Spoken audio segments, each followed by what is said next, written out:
মুষলধারে বৃষ্টিতে তলিয়ে গেছে রাস্তাঘাট, হাঁটু সমান পানিতে চলছে বাস, ট্রাক সহ বিভিন্ন যানবাহন।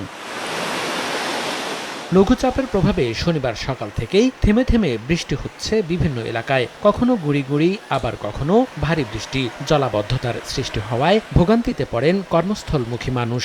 এখানে যে পানি হয় আমরা গাড়ি মারি কিছু চালাতে পারতেছি না, অনেক গাড়িগুলো নষ্ট হয়ে যায়, রাস্তায় জাম বেজে যায়। ময়লা পানিতে পারাপার হলে পায়ে ঘা হয়ে যায়। বৃষ্টিতে ঘর থেকে বাইরে যেতে না পারায় রাস্তাঘাটে কমে গেছে মানুষের আনাগোনা, দুর্ভোগ বেড়েছে শ্রমজীবী মানুষের। এদিকে সাগর উত্তাল থাকায় মাছ ধরার ট্রলারগুলোকে উপকূলের কাছাকাছি থাকতে বলা হয়েছে। অলস সময় কাটছে জেলেদের। এদিকে বৈরী আবহাওয়ার মধ্যে কোস্টগার্ডের নির্দেশনা উপেক্ষা করেই অনেক পর্যটক নেমে পড়ছেন সমুদ্র বিলাসে। মনিরুজ্জামান প্রান্ত, সময় সংবাদ।